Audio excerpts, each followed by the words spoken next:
Power.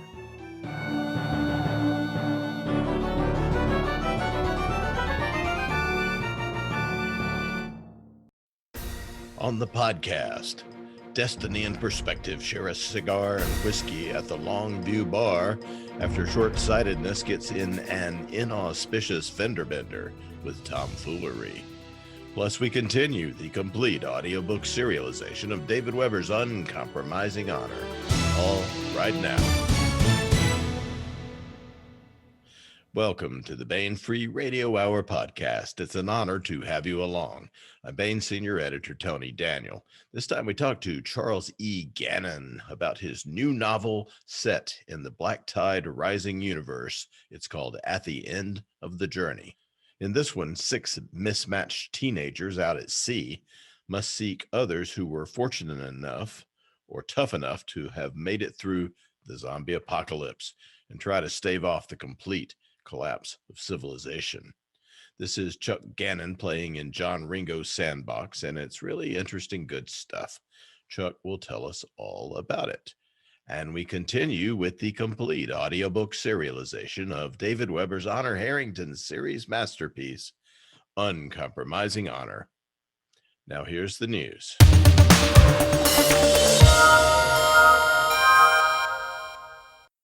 Hey, the March Tim Powers Modern Fantasy ebook sale continues. March discounts on ebooks from the weird and wonderful mind of multiple World Fantasy Award winner Tim Powers. $2 off of the ebook of Forced Perspectives, and $1 off of ebooks Alternate Routes, Earthquake Weather, Expiration Date, and Down and Out in Purgatory, the collected stories of Tim Powers. Ebook discounts apply at all Baen ebook distribution outlets, including Amazon.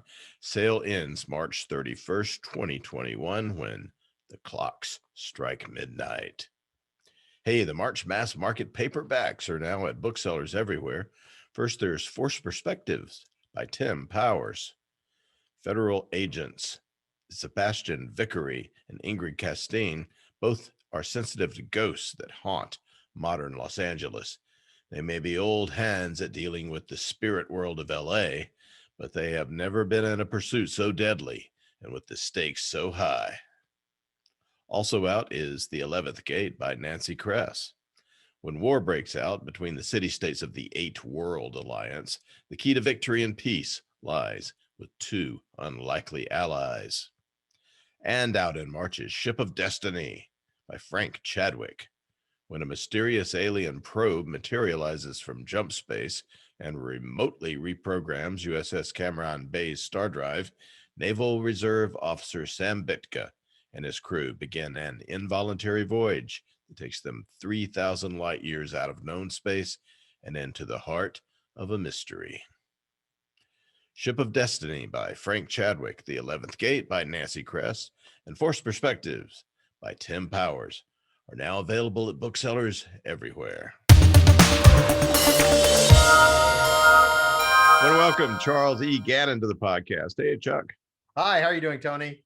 Pretty good today. Charles E. Gannon is the author of Compton Crook Award-winning Nebula-nominated Fire with Fire, Trial by Fire, Raising Cain.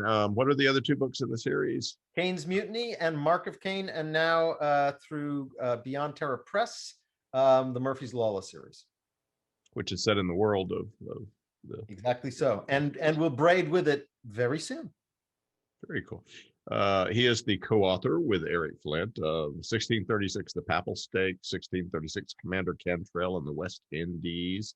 We just did a Cantrell book. What was you got another before that you got Vatican Sanction, Mm-hmm. and most recently the sequel, if you will, to Commander Cantrell in the West Indies was 1637, No Peace Beyond the Line, which we talked about back in December, I think. Yeah. Co-author with Steve White of Starfire series entries Extremis, Imperative, and Oblivion. Chuck is also the author of multiple short stories. Member of Sigma, the SF think tank, which has advised various intelligence and defense agencies since the start of the millennium. A former professor, Chuck lives near Annapolis, Maryland, with his wife and children. So out now at booksellers everywhere is this is At the End of the Journey. Here's the 3D version. Yes.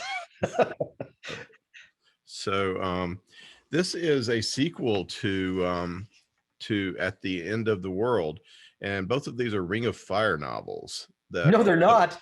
Not Ring of Fire. No, I'm sorry, not Ring of Fire. They are Black Tide Rising novels. There you go. Excuse me. Set in the. I was about to say Ringo, so maybe that was the thing. Ringo, Ring of Fire. There we go. Ringo of Fire, as it were. Yeah, Ringo of Fire novels. They are Black Tide Rising novels, which is John Ringo's zombie, science-based zombie universe that several authors have played in, and Chuck has done a wonderful job with At the End of the World, the first one, and the second one is an excellent follow-up as well. And it's really cool that this is told from the point of view of young people. Well, they're adults, but they've become adults over the course, right? Alvaro by this point is like 18 or 19, isn't he? Or is he about 18? Really, the amount of time that goes between the two books, the first one starts, he's relating events that go on in May, right before the beginning of the plague, and the last book, I think the last sequence in it ends sometime in January. Maybe February, but I think so. So he hasn't even, he might have turned the clock on 19, but they don't celebrate birthdays while they're fighting zombies and trying to survive. Yeah, I guess maybe they do. I think that's actually mentioned in the book, that birthdays sort of go by the wayside. Mm-hmm. They're the other cool thing about this book, and it may be unique in the Black Tide Rising canon, is that it's first person journal entry, which is really cool. It's told from, Alvaro tells it mostly. So, and sometimes people help him with his captain's journal. That happens. Yes, it happens a little bit in the first book, in the first one, where Willow has to take over briefly because he's been wounded. But in the second one, there's actually a sort of an operational split, and one half of the story is being told by Alvaro into a recording, and the other half the same way by Willow. And so you get it gives me the opportunity and the mechanism to essentially cross-cut between two action scenarios and scenes, which is I confess my background in film and my love of that device. Yeah, and it's also cool that that when necessary, we can get in somebody else's head for a while and see things from their perspective as well. So that's cool. And the reason that I said Captain's Journal is because this is a ship-based kind of adventure. Can you set it up and tell us what happened before and where we are at the start of At the End of the Journey? Very briefly, Alvaro and a bunch of other kids get one of the last available sort of cruise to adventure, in this case cruise to discovery, sort of ships out of San Diego, and it's because it's the last one, and everybody and all the others were reserved. They get the least desirable destination of all, that it was going to go down to the Falklands and ultimately over to South Georgia Island, which are bitterly cold. And they would be going actually in the wintertime, because although it was May, it's the other equator. So you're not heading into summer, you're heading into winter. And so that's the setup. And in the course of their journey, that's when they realize, and they don't know at first, the captain of the ship does, but because it's a sail ship, it's a sailboat, it's a 70-foot pilot house ketch. And he's got the radio under control, and they're learning how to sail. But before long, he realizes, but they don't realize, that he's training them for long-term survival. He's training them to learn how to use the ship. He's getting them familiarized with navigation. He's trying to encourage them to think, to grow up really quickly, because they're living in a world, they don't know it yet, where that's going to be the difference between life and death. So they get to South Georgia Island ultimately, and they don't exactly get the kind of welcome or cooperation they want there from the subantarctic station at King Edward Point. All of this, by the way, very deeply researched, and not merely researched to today. I made sure that my research ended at 2012, so that you didn't have any of that bleed over. And that actually became very important in this second book, even more so. But the long and the short of it is Argentinian and more broadly, probably South American, Central American ne'er-do-wells show up at South Georgia Island because they've heard radio signals from there. And they have to, that is where, towards the end of the book, really, is where our, well, not towards the midpoint of the book, I would say, is where you finally get the, they finally see the zombies. They finally see the infected and realize what the heck has gone on in the world and how bad this is. And they have to leave some of their own number behind who may have been contaminated. They cannot tell because they boarded the ship. Some of them boarded the ship before it was understood, and because the captain of their ship had been wounded and didn't have complete control of the situation. So they lost a person to suicide earlier. Well, not suicide, actually. She tried to commit suicide, but they lost 2 other people to the pirates, and now they've had to leave 2 behind. So of that initial group of, I want to say 9, they only have 5 left, and that they go on. They sail over to close to the African coast, catch from what's called the subantarctic current, the Benguela current, which takes them up and over ultimately to St. Helena, which is a really interesting sort of loaf of rock that rises out of the water. And they manage to get some supplies there and carry on to Ascension Island. Ascension Island is where I would say probably the sort of the grittiest and the center of the center of the action of the second part of the book really takes place in the first book. And that is where they sort of learn how to, what it's going to take to fight these zombies, and how many assumptions, if you were watching television, you'd get wrong. And even because in Ascension Island, they find there's an American base cooperated with the Brits. They're basically both intelligence, radio intercept, GPS, and an airbase. And they get there and they get all these, they not only get a number of new weapons and a bunch of ammunition and things like that, but they get training manuals. And they start looking at the training manuals and quickly realize, you know, zombies never take cover. Zombies never give up. Zombies never hide silently in the attempt to ambush you.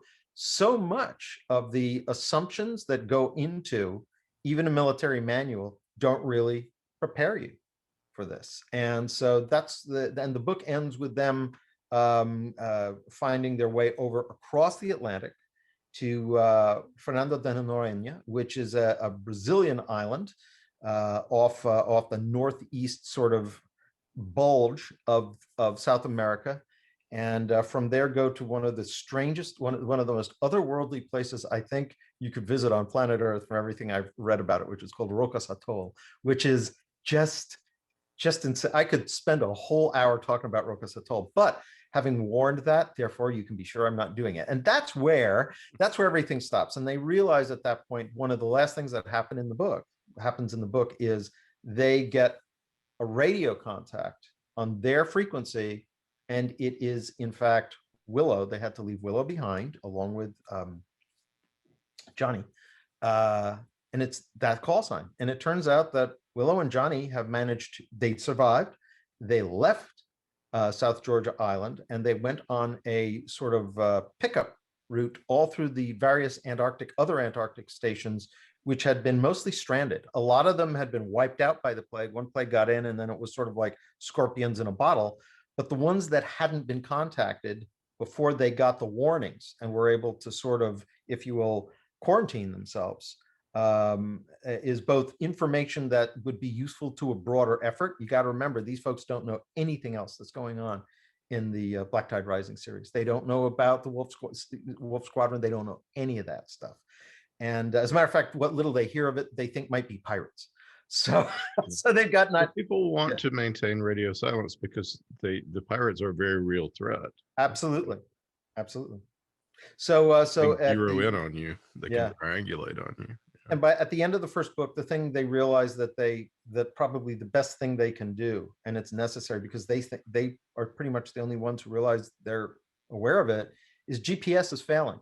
And GPS is a huge advantage for whether you want to rebuild the world or operate in the process of getting to that point. And they happen to have a copy, possibly the only copy of the software that was being cobbled together to create a backup system, which actually I had, without revealing any identities, two people deeply involved in GPS, both through Space Command and, let's say, other organizations, and checked it with them, and they ran it up and they said it's a kind of weird idea, but it might actually work. So in trying to keep with what I would call this, one of the reasons I was so delighted to write in this is that where else do you get hard science fiction and zombies in the same book? But this is the one you do, right down to sort of the origins of the disease, the transmission, and all the rest. So in keeping with that tradition of not pulling things out of my sleeve or other apertures, I did the background research and found something that actually might work. And so their mission in the second book is to get ready to go to the only remaining uplink they think they've got, which is the Diane dish at the ESA launch facility at Kourou, which is in why can't I think of it? Guinea. God, that's so embarrassing. It's the old French colony, the next to Suriname, and I can't think of it right now. But it doesn't matter because it's ESA. Yeah, right. This is what happens. That book was so long ago now in my final island was either. Yeah. No, they're not on an island. That's actually on the South American mainland.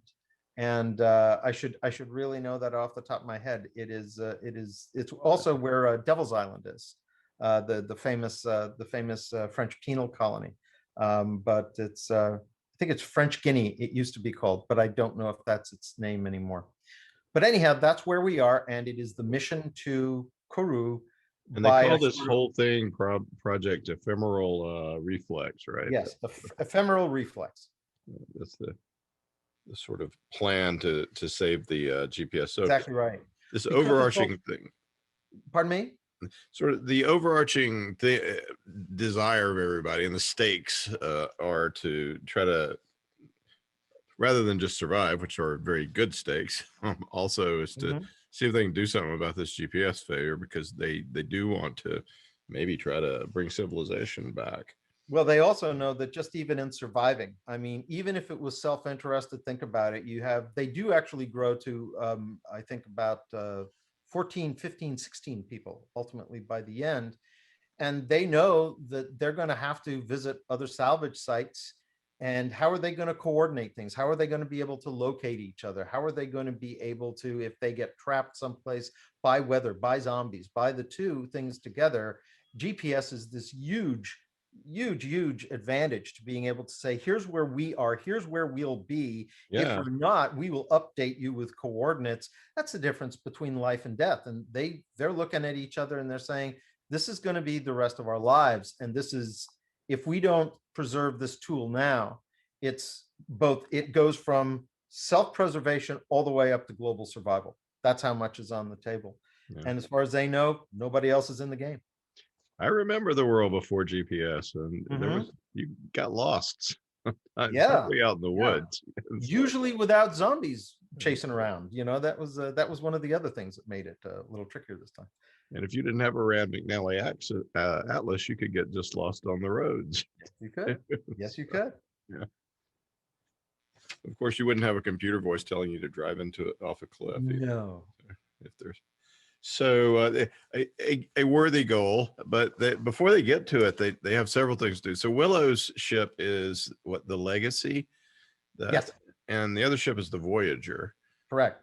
Which Alvaro is has become the captain of by the, and he's the leader of the whole group in a way. But one of the things that he didn't elect himself; they just looked to him. Yeah, he did a bunch of stuff nobody else wanted to do. And he does have authority in terms of captaining the ship.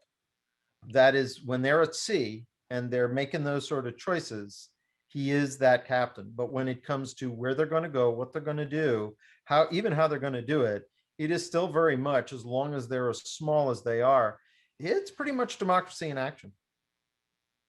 I mean, it's, yeah, go ahead. Yeah. So, shall we? I want to talk about the zombie killing and about the kids' personalities, the characters. Yeah. Which one would you like to respond to first? You want to go? I mean, there's Alvaro. What's he like? What's his background? Well, actually, I would tend to go with the zombie killing first. And I'll tell you why. Let's do the zombie. The reason because really all the characters are getting defined away from what you might consider a normal world baseline in reaction, not merely to the plague. But none of these people were going to go into the military. None of them were going to go into law enforcement. These are people who've had to become not just killers, but habitual killers. Mm-hmm. In order to survive. So let's get the killing out there, and then I can compare them to that. How about it? That's cool. Well, and they do have different reactions, which is you know, some of them just can't handle it. Some of them kind of like it. And so we start on the atoll with them, with some of them they're practicing, but it's not going to be good enough, right? That was yeah. They know that it's not good enough, and now they've got this other ship coming that's going to more than double their numbers. And they're starting to think, saying, well, it's great that because they had recently resupplied in a bunch of ways on Fernando de Noronha. They'd come ashore, they'd hit two places that are that island's equivalent of hotels, which is not what you think of when you think of a hotel in America or even necessarily a Caribbean island. Fernando de Noronha is a really small place. And in the course of that, things almost go terribly sideways for a number of reasons. And basically Alvaro comes away from that saying, mm-mm. So when they go to Rocas Atoll, they begin to do drills and this, that, and the other thing. And he's looking at it and he says, this still ain't going to cut it. You know, there's only so many ways to do this. And we can't just be, because Rocas Atoll is really tiny and has almost no vegetation. Okay. And so they go back to Fernando de Noronha, which is where they figured they will rendezvous. That's where they tell Willow to rendezvous with them. And they're going to basically attempt to do two things. First, do a much more extensive salvage because they just need food. And as you know, Alvaro and others say, this is the easiest it's ever going to be. It's a small island. A lot of those people are already dead. There were no pets there. There was nothing to sustain the population. I mean, the biggest stuff on the biggest native creature on the island is like about the size of a large groundhog, and everything else, the pets and stuff like that, would have probably been eaten up or gone. In other words, anybody who was there is only going to be able to survive by eating each other. But it is on that they begin to learn the truth of what they had observed on Ascension in the earlier book. The ability of the zombies to go into a pronounced state and long-term state of torpor is something that they have to begin to realize that uncertainty zone really, really corrupts any ability to predict rigidly how many survivors there would actually be, because they reanimate. I mean, they would eventually die, but it's still within really months, weeks of them not having enough food to even maintain normal, activity levels. So they go there determined to saying, this is our training ground. It's the best it's the easiest job we're ever going to have. And so that's what they start doing. And they learn a lot about themselves in the course of that. So they have to, I mean, how do they do it? One thing, they have protective clothing when they can find it, like fireman coats and face shields and stuff like that. Yep. They also use stuff from Live Shop, the masks and things like that, the snorkels, because the problem is, sure, you can have a face shield, but if you either have a flip up shield, which has all sorts of problems because those locks are generally not really steady. So a lot of them would prefer a full face mask, which is a lot better. The only problem with a full face mask is you can't breathe unless you have a snorkel. And you're talking about tropical weather, and it is the equator. So it doesn't really matter what season it is that much anymore. and they're hot as hell. And a lot of them are going around in military armor. Some of them who can't fit that. Alvaro's a really little guy. He's like maybe 5'2", 5'1", something like. He's just not a very big guy.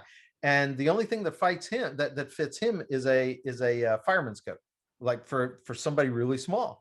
And a fireman's coat, for anybody who's been a firefighter or who has them in the family or whatever, these things are, they're great at a bunch of things, but keeping you cool and dry while you go through your close combat equatorial savagery, that's not really what it's designed for.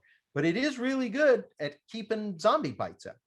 So that is, yes, absolutely. They have a lot of protective gear. They have to make a lot of decisions in terms of how they work. They have dogs that turn out to be very valuable for them, as they have been historically. We've only gotten out of the habits of using dogs routinely for these sort of things, and obviously we still do. We have canine corps and all the rest, but they become really essential to the group.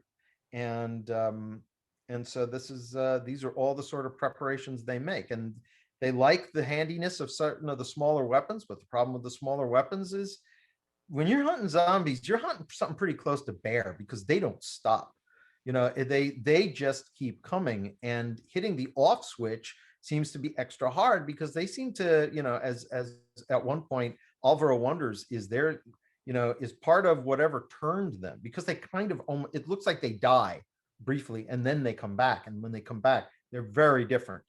When they make that transitional sort of moment, they don't even die, but they'll be sick, and then they can turn, and when they turn into nonstop rage monsters. And Alvaro wonders, are they, do they have a higher saturation rate of endorphins? Do they have, is there some sort of overproduction taking place in the adrenal glands? Because as he says, we couldn't do that if we tried, and they do it without thinking, which is probably part of what makes it easier. But it's sort of in excess. Where it falls on the human bell curve of prior normal performance is so out of whack that they're beginning to wonder if something changed inside them. Well, at one point you compare, you say they're like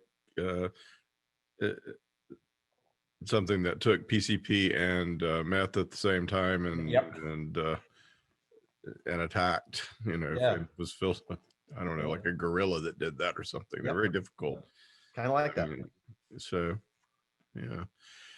So, and the other thing they do is they have they've made a disinfectant so that they disinfect everything, and there's protocols and things like that they've stuck to that have kept them alive. They think, they really don't know. They don't know what kills it not, because they are so separate from any of the science that was being done back on the mainland. Well, they're basically saying they get out a book, they see, what are NBC protocols, nuclear, biological, chemical, from the army manuals. They see the sort of chemicals, they read some stuff about what you use if you don't have what's issued, and they say, hope so. And they're doing what they can without knowing really. When you can't know what you need to do, you wind up having to spend a lot of time doing pretty much everything that makes sense. And that's a major part of sort of the exhaustion that they deal with. Yeah, at some place in the book you talk about that, living in the wild is not easy. You're not it's like you're working from sun up to sundown on something. Yep. So yeah. Well, so and a lot of the tactics are draw them out with noise because they're attracted to it, get in a place they can't get to you, hopefully, and start shooting. That's pretty much it. And these kids they get very good with various weapons and most of them have not been particularly gun folks or whatever. So a couple of them have, but it's not natural to them, but it becomes something that's very important to them, and they think about it a lot because they have to work and they have to be good at it. I don't know how many of them become really that good with weapons, but because that conjures up the idea of, I'm going to take people out at all sorts of ranges under all sorts of conditions. The entire idea with this, well, they become extremely competent after you've killed 400 zombies. yeah, you do. Except for that, when they kill a lot of zombies, there very often is. I mean, there's some aiming that goes on, but you're also looking at zombies never engage meaning to in evasive action. They don't run a serpentine, uh, you know, and they don't hide. They don't take cover. They don't think about that at all. They miss a lot, but of course, after they have been at Ascension Island, which there, zombies also don't use guns. So the bottom line was the military base there, the amount of the amount of ammunition that was present versus the amount that got used was minuscule. So they have this luxury as the books change over of being able to train, and they get good at certain things. What they really focus on is moving and shooting. They realize early on, okay, get familiar with the weapon on a range so you know how accurate it can be under the best conditions. But that's probably not how we're going to wind up using them when you really need to be accurate. They prefer to engage from long range, but at long range, their attitude is like, well, so if we miss a couple of times, we don't really care. And they're fortunately for them, Chloe, who's one of the other major characters in the book, who's from Alaska, grew up hunting medium and large size game. So, and which gets her really frustrated, because when she has to shift over to pistols and little sort of tiny things from her standpoint, like an M4 carbine, assault platform, if you will, is that she's not that good with them, because she's not built really, just physiology, or physiognomy. She is not the sort of person who's going to do the sort of, I think at one point I say it's sort of like bob and weave, duck and cover, in and out of doorways on steroids, sort of thing that is going to happen when what the worst case scenario is what they're always preparing for, which is when you can't hold them at range. Mm-hmm. They're going to pop up in your face. Yeah. And there's the problem that there's like if you have a wall and you start shooting them, they start to pile up and make a ramp for the other zombies to get up, and things like that can happen. Yes, it is. They get in, they don't manage to cover all the bases, that's for sure. Yeah.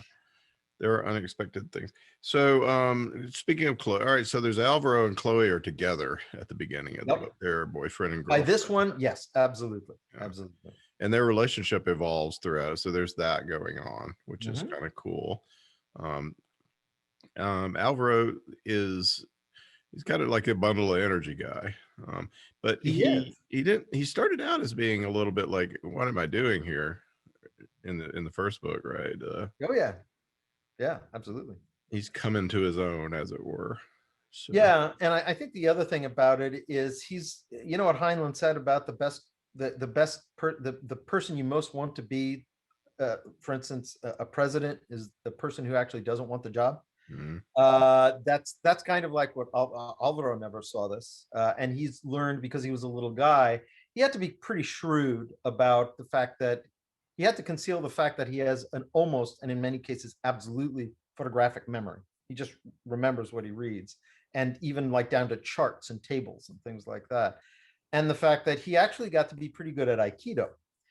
But the bottom line is, if you wear that on your shoulder, then you're using it all the time, and eventually somebody is going to learn what your limitations are. So one of the things he also learned to do is to keep his head down and to not attract attention. Invite first of all, non-notice, and if noticed, then underestimation. Though that was essentially his go-to strategy for getting through East LA high schools that were not necessarily the safest and most warming and compassionate places on the face of the planet. And so these things stand him in good stead, particularly when it comes to navigation. He remembers what he reads, and he's also, despite all this, he's very practically minded. He has a lot of book learning, but it's not because he's per se a bookworm. He has book learning because he doesn't forget what he reads, and he's smart enough to draw connections between things. And he's had to live, he not from a wealthy family, his single mom parent, tough situation, half African American as well as half Puerto Rican, and so is even in the Puerto Rican Society of New York was not particularly welcomed there. That facilitated their move, or you may say precipitated their move to the West Coast, and that has its own issues. And so he's used to having to. He didn't have life on the easy setting, and when you're a little guy like that in a rough and tumble environment, he learned to be shrewd and to not freak out, because freaking out means no matter how smart you are, you're going to have the benefit of those smarts. Yeah, yeah. The and Chloe is she is straight ahead. She's all heart, straight ahead. She can be subtle, but that's not her first move. Nope, not at all. So she's and so she's sort of a yin to his yang in many ways. Yeah, and also they are as different physical types as you could imagine. She's actually extremely broadly built for a woman. She's pretty tough. She grew up in Alaska. She's of all of them, she's the one who's definitely not scared or unaccustomed to a life of physical labor when that's what's required. She's from a broken home. Mother died, father alcoholic. She's actually, I think, half a Aleut, if I'm not mistaken. Her last name I can't recall, but it's an authentic Aleut name. And so she's, yeah, they're very different, but the thing they have in common is probably out of the entire bunch left on their own, they would also probably be the survivors for entirely different reasons. But it's that it's that get it done attitude, and we don't have the time to sit and mope and say, woe is me and woe is the world. We've got to get out there and do something about it. And we made a couple of new characters along the way. I liked Ty. She was cool. Oh yeah, Taino. Yeah. It's like this Brazilian tomboy kind of. Oh yeah, big shoes as they call her. Yeah, very somebody who's certainly encountered a lot of sex gender prejudice in her thwarted ambitions to become a deserving member of the Brazilian national soccer team. So another, of the new ones, another absolute survivor, which because of how they find her. And I don't want to spoil things for people there, but she's one of the first people added to the mix in the second book, and she was a huge amount of fun to write. This is the stuff you deal with as an author trying to write a person who speaks very broken English. So you send it out, and the proofreader comes back and says, "No, that this isn't the right verb tense." It's like, that's intentional. Yeah. I mean that. Now, if you watch, just for those of you who are playing, does the writer do the job at home?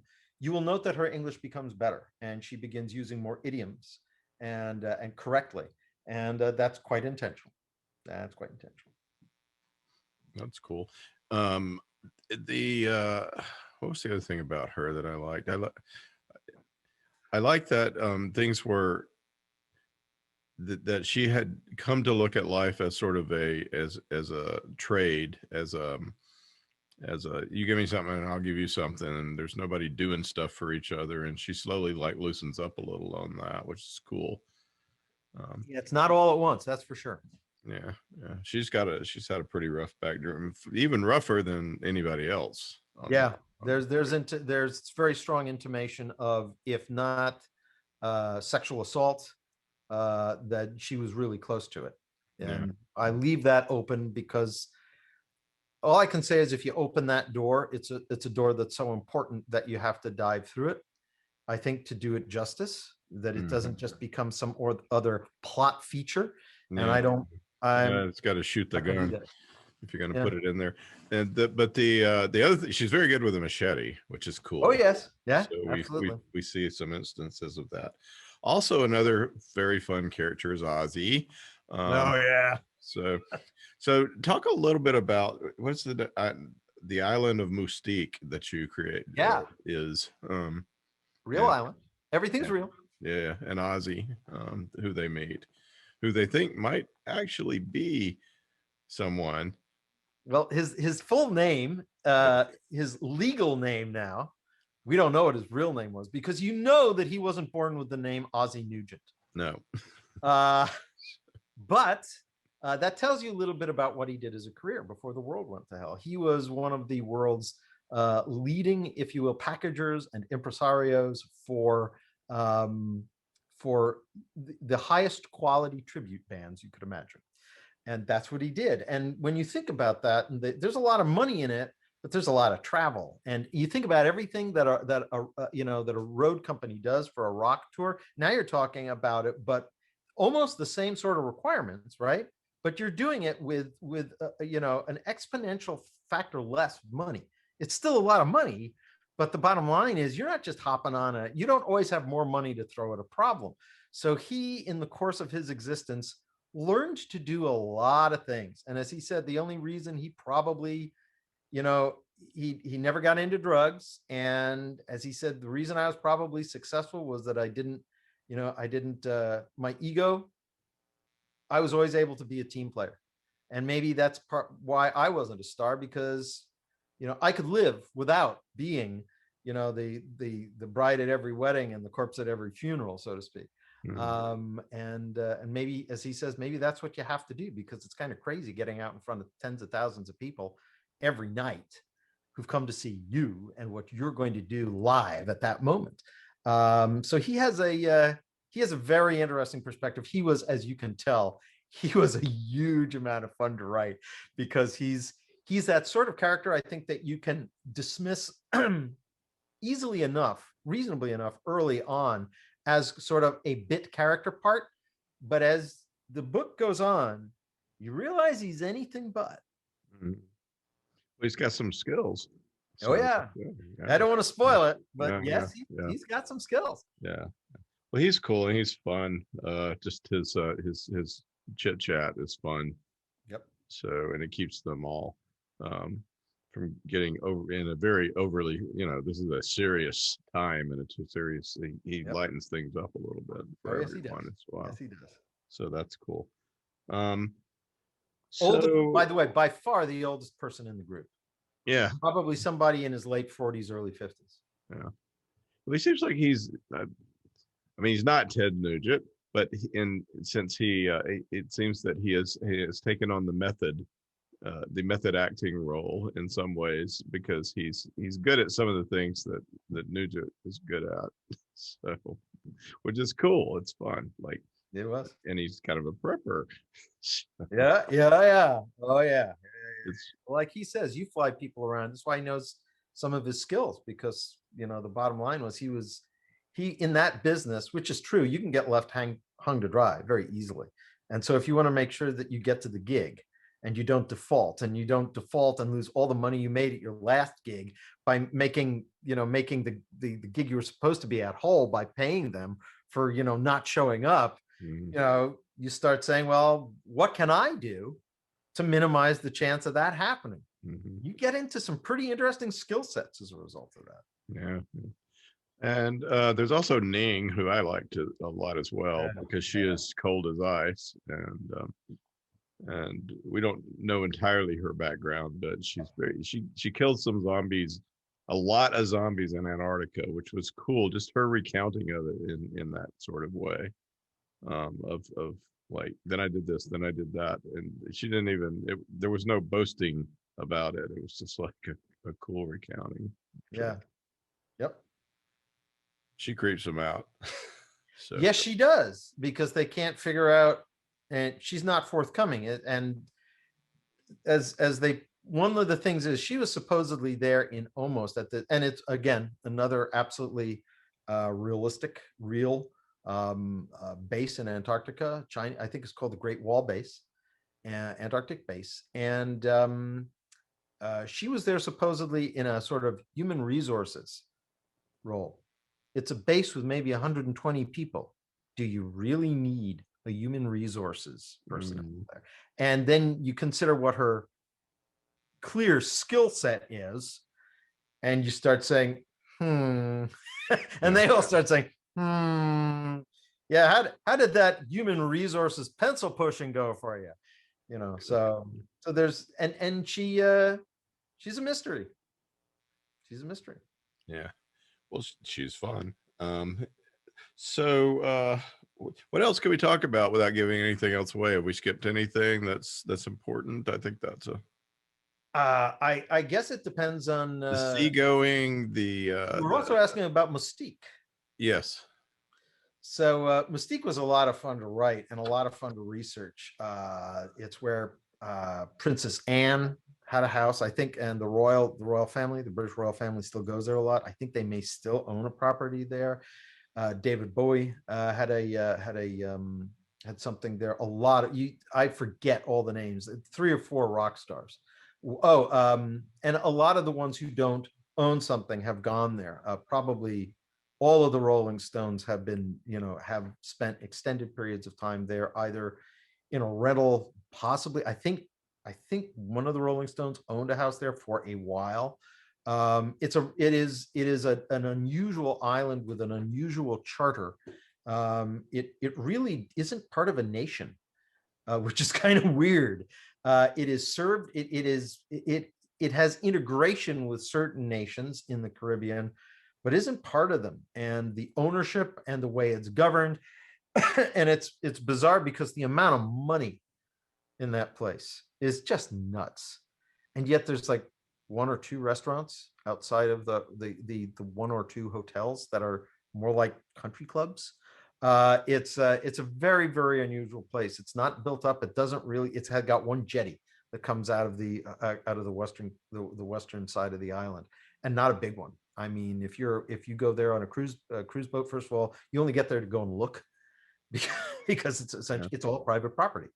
So you get the sense that like a lot of the Bond villains would probably have retirement homes there if they had survived.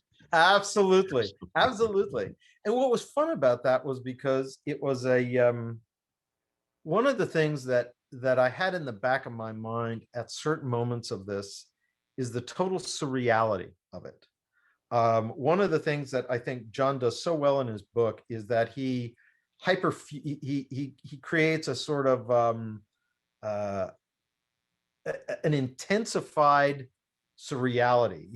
It's almost the bizarre factor almost takes a kind of inspiration at moments, it seems to me, from certain kinds of anime, right? And I even the character, for instance, of Faith. I mean, she's sort of like one of these 13, 14, just past tween aged superheroes, and is one of the is probably the most memorable character in those books. And it is a testimony to his skill that he can bring that off. And you don't. And what I wanted to do, and somebody was very nice, I think it was Rosenthal, said, he said, you did that thing where you did it, we want the same but different. And he said, and that's sort of what you did. And for me, the surreal was more on the level of something like the way that you go through the movie Apocalypse Now. The moment you leave the compound, back in the Trang where he gets the assignment, it is one increasingly more surreal experience after the other. And to me, Mystique, to be walking among, people who already were not connected to reality the way you and I think of it, now are there when the world comes to an end. And you'll see sort of there was an almost sort of, if you're familiar with, I'm speaking of all of our listeners out there, there are some things written about and during the fall of the Roman Empire, like the Satyricon, which is known for being, here's this empire that was incredibly wealthy. It's somehow more ironic and also terrifying when you see the perversity of that then fall, and the perversities that are still lived through as it's falling, compared to an impoverished area. Because an impoverished area is a place already teetering on the edge of disaster, which becomes a disaster. What surprises are there, right? I mean, it's sort of like more of the same, only a lot worse. But this was the entire opposite. These are the people who were on top of the world, and when the world fell, in many ways, they were the least despite all their money, despite all the stuff they bought, they were the least prepared. They had the least ready mindset for it. And the tour through what they left behind, the way they went mad, was for me something that I knew when I started the second book. I was aiming at that. That was going to be, and it is, when you think about what they discover there, who they discover there, and how that changes the way they're going to ultimately try to fix things at Kourou. It is the inflection point of the novel. It goes from how we're getting ourselves ready, but how are we going to do it, to now we know how we're going to do it, but man, this, now that we actually can think about it, it gets really terrifying. And of course, the second half of the book really is their day. The second half of the book all takes place in the space of about 12 hours when you get right down to it. Yeah. Because you can't sleep over at in Zombie Central. You just can't. It's not a sleepover visit. No, and you have to find out if something breaks. You got to Oh, figure out yeah. how to get out, even if your car Yep. doesn't work, or if this doesn't work or that. So Yeah. there's no do-over. Without giving anything away. You Absolutely don't right. Yeah.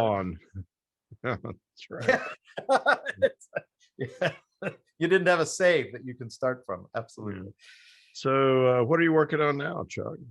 What's going on? What am I working on now? I am in the process of finishing my a project I've been looking forward to getting to for a long time, which is the This Broken World, which is the first novel in the, I'm going to say, the trilogy. It's an epic fantasy trilogy that has some slipstream elements in it, to put it lightly. It ain't your daddy's or your granddaddy's fantasy. That's what I'm going to tell you right now. And finally, I'm getting a chance to work on it. This is the Vortex of Worlds trilogy. It has a cover by the same guy who did that one, wonderful Kurt Miller. I one of the things that I am always so grateful for with Bain and Tony is input with, and very often a collaborative process with the artist. And so we certainly did that. Tony was a big part of that as well.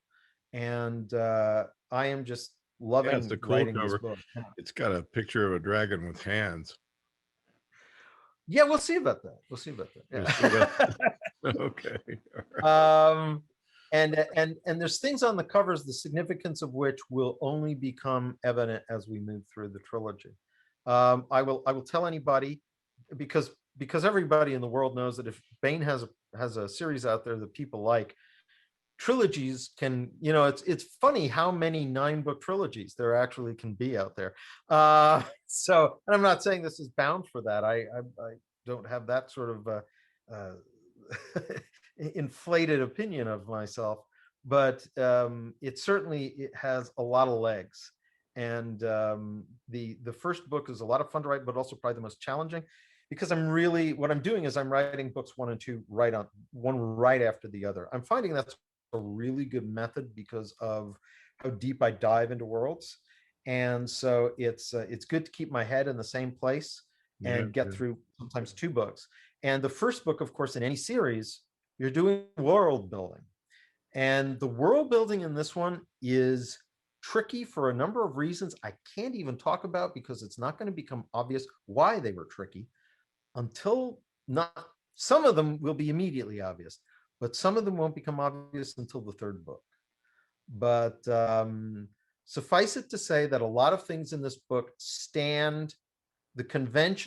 lovingly stand the conventions of fantasy on their head. Because one of the first things that the protagonist, whose name is Druidane, comes to wonder about, because of what an assignment he's given, is, so every 8 to 10 years, all these subterranean creatures that are collectively referred to as the Bent come out like a horde of locusts, come out of the mountains, and they make all sorts of trouble, and they raid farms and invade, and and then they go back. And 8 or 9 years later, 9 to 10 years later, they come out again. And he starts, because he actually comes up through he's training to be part of what's called the Legion, but he's actually being his apprenticeship, because he's about 9 when he's orphaned. And there's a kind of funny there's one of the things that you get little journal entries from him in the course of the book. One of the things, because he's apprenticing in a library, actually not just a library, it's called the Archive Recondite. And he's sort of digging through there, and he says, what is it about being an orphan and being a hero? I mean, if anybody wrote things this way, they'd never sell a book or be listened to as a storyteller. It's ridiculous. And yet here it is in history. Not that because you're an orphan, you will become some great hero of the ages, but it's remarkable how many heroes of the ages are in fact orphans or milkmaids or stable boys. What is it, you know? So this is my way of finding a sort of realistic moment for a character to actually be, he's only we know that he is not breaking the fourth wall, but a reader is going to hear his stuff and say, oh, this is sort of a fourth wall moment, is it? It's a commentary on the nature of fantasy itself, but loving.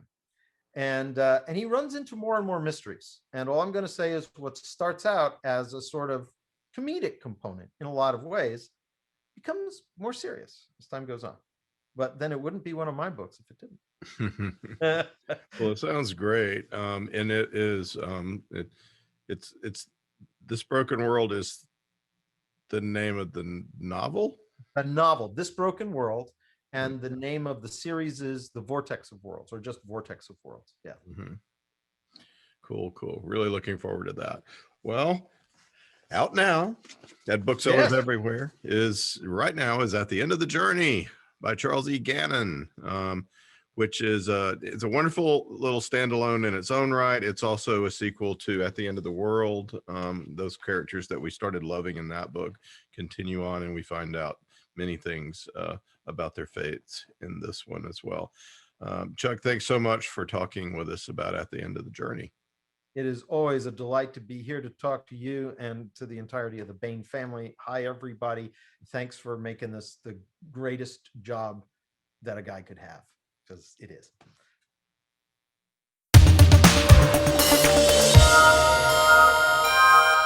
Here is another entry in David Weber's Honor Harrington series masterpiece, Uncompromising Honor.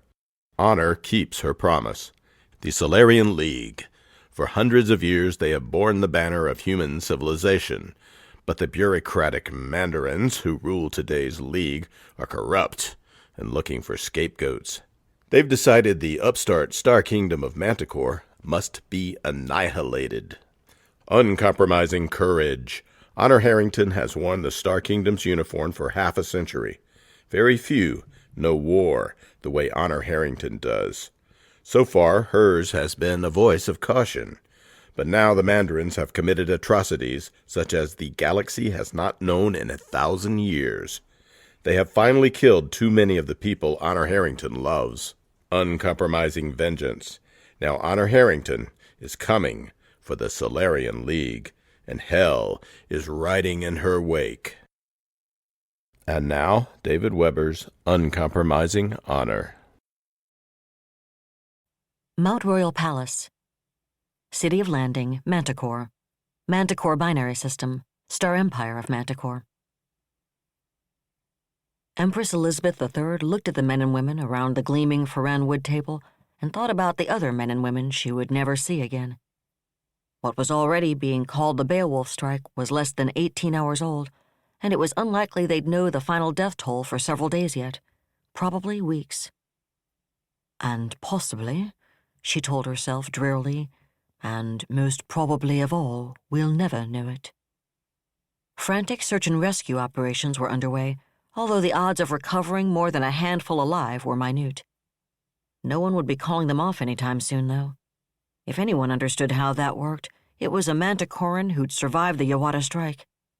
But one thing they did know, the Beowulf strike's confirmed death toll was already over 43 million. 43 million, including Sir Thomas Caporelli, Patricia Givens, Lucian Cortez, Anthony Langtree, Tyler Abercrombie, Francine Morier, Barton Salgado, Gabriel Cadell Markham, Juka Longacre, Joshua Pinder-Swoon, Judah Yanikov, Michael Mayhew, and... Elizabeth's eyes strayed to the stone-faced woman at the far end of the table and the cream and gray tree cat huddled on the back of her chair. She'd never seen Honor Alexander Harrington look that way. Never seen those dark eyes so frozen, colder than interstellar space itself. Never seen such dreadful elemental purpose, such focus. "We'll be a while confirming anything, I'm afraid, Your Majesty," Charles O'Daly said somberly. The man who would almost certainly be confirmed as Barton Salgado's successor at SIS let his eyes circle the table, and his aristocratic drawl was nowhere to be heard. "What we have confirmed is that the explosions were definitely internal, from devices they somehow placed aboard the habitats. And the timing was a message. It was precise to the second, 5 minutes between the first and the second detonations, 10 between the second and the third. I suppose we're lucky they were able to get only 3 of the damned things into position." He seemed to settle deeper into his chair, his nostrils flaring. At the moment, though, it's a little hard to feel grateful for anything. "But was it a Solly operation all the way?" Elizabeth demanded. "Our people at O&I are split over that, Your Majesty." Rear Admiral Joanna Saleta had been Patricia Givens's deputy at O&I for the last 5 years. She didn't look happy to be sitting in her chair at this table, but she met Elizabeth's gaze levelly. "The majority is inclined to go along with Commander Lassalane's view that even Sollys would have recognized the insanity of doing something like this. It's not a very large majority, though, given the sorts of things we've seen them do already. And the one thing we do know is that it looks an awful lot like the Sollys, at least the ones who actually planned the op, knew about both Mycroft and that someone, and with the Grazer torpedoes involved, this has alignment fingerprints all over it, would clear the way for them. We've analyzed their attack run, and it's obvious they never intended a serious strike on the Cassandra yards. They were just occupying our attention, giving us something to focus on so we wouldn't notice the damned invisible missiles they'd fired at Ivaldi. That looks like careful coordination. They knew about Mycroft, they figured their friends could knock back the control stations, and they just miscalculated what Apollo could do even without Mycroft before they got clear. For that matter, if they'd started their breakaway move even 15 minutes earlier, they would have gotten away clean. That's how close it was. "My people don't feel qualified to analyze the Solly's ops plans, Your Majesty," O'Daly said. "Having said that, I can't argue with anything Admiral Saleta's just said. I would point out, however, that even if they were deliberately and knowingly cooperating with the alignment, Commander Lassaline and Admiral Givens may very well have been right that they didn't know about the charges aboard the habitats." His face was drawn, his eyes dark. "I want to blame them for it. I want to have a target, and I want to rip its heart out. But there are so many arguments against the Mandarins doing something like this, something that cuts so sharply against the moral case they've been trying to build against us ever since Mesa. Maybe they didn't have a clue about the bombs. Maybe what this really is Mesa trying to maneuver us again." "Maneuver us to do what, Charlie?" Kent McCrory asked. 2 of Sir Anthony Langtry's 3 senior deputies had died aboard Beowulf Alpha. McCrory had been left home to hold down the Foreign Office in their absence. "Into overreacting," Countess Maidenhill said before O'Daly could reply. The Minister of Industry's voice was cold and hard, but a furnace burned in her eyes. "Overreacting?" William Alexander demanded. "How the hell is it possible to overreact to something like this, Charlotte?" The Prime Minister looked almost as dreadful as his sister-in-law, Elizabeth thought. "Someone's just killed 43 million civilians," he continued, "and none of this would have happened if not for the friggin' Mandarins. Whether or not they put actual bombs aboard those habitats doesn't mean squat. If it wasn't their finger on the button, they were still damned well the ones who made all of this happen." "With the most profound respect, Countess Maidenhill, I have to agree with Prime Minister Grantville," Alfredo Yu said. The Havenite who'd become a Grayson sat in the chair his protector's younger brother should have occupied, and his eyes were agates. "We never brought this war to them. They brought it to us, and that makes them responsible for every single person who's died since New Tuscany." "I agree with what you've just said as well, Mr. Prime Minister," O'Daly said. "But like the Solly's ops plan, I'm not in the best position to evaluate the consequences of hammering the League for this. I think we do need to remember, though, that all our intelligence to date indicates the alignment is playing a deep game, one it's been playing for T-centuries, and that they've been manipulating entire star nations, including us, for a long, long time. I guess what I'm trying to say is that we need to be as sure as we can that they aren't goading us into doing something we'll all wish like hell we hadn't done somewhere down the road. Mr. O'Daly has a point, Thomas Theismann said heavily. But there comes a time when you have to respond, whether it's the smartest thing you could do from a carefully thought-out strategic perspective or not. Elizabeth forced herself to sit back in her chair. Intellectually, she too knew O'Daly had a point, and she knew how valuable someone willing to argue against the consensus of her other advisors truly was. But she didn't want him to have a point. It was the Cromarty assassination all over again on a vastly greater scale. This time, dozens of men and women who'd been not simply her most trusted advisors and allies for years, but personal friends had been wiped away, blotted out as if they'd never existed. And those personal friends put faces on all those millions of other unknown dead. They made that horrendous casualty count real in a way nothing else could have, however hard she might have tried to empathize with the survivors they'd left behind. She looked around the table again, seeing the rage in Granville's eyes, the fury behind Alfredo Yu's stony control. Saleta looked just as angry, and so did Theismann. But it was Honor who truly frightened her, because there was no emotion at all in her expression. And Nimitz was as barricaded from Ariel and the other cats as Honor herself. What do I do now? The Empress wondered bleakly. I know exactly what the bastards are trying to do, if O'Daly's right, and this was a manipulation. They want us to carry out reprisals against the Solarian League, to punish the League, the Sol system, by doing to it exactly what the League would have done to anyone else who violated the Eridani Edict. What it has done to other people who violated it. Because if we do, if we go storming into the Sol system itself, smash everything in sight, since that's almost certainly where this attack originated, what the Solis are feeling about us right now will turn infinitely uglier and set itself in ceramicrete.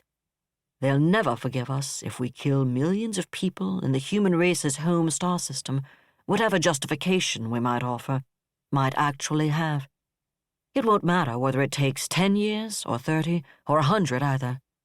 Sooner or later, they will exact their revenge, just as surely as we would in their place.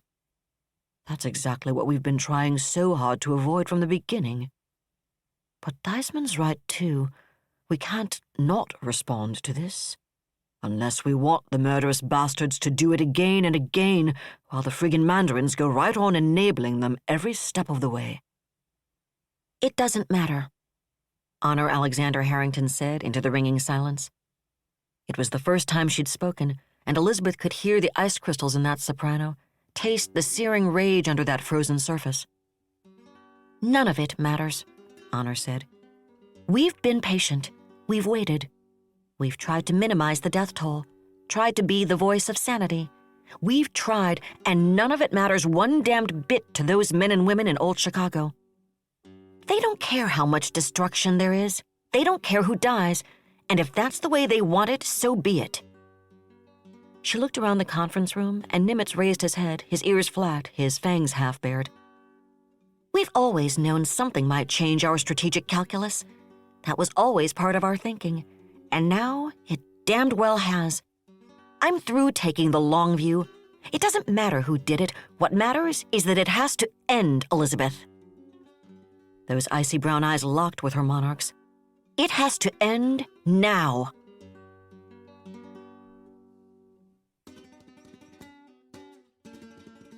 That was another entry in the complete audiobook serialization of Uncompromising Honor by David Weber. And that's it for the podcast. Thanks to Audible.com and to podcast theme composer Ruth Judkowitz. And a balloon gondola filled with Galapagos turtles drinking ginger ale and burping their way around the world in 80 days. Plus thanks, praise, and gratitude to Charles E. Gannon, author of At the End of the Journey. Please join us next time here at the hammering heart of science fiction and fantasy, and keep reaching for the stars.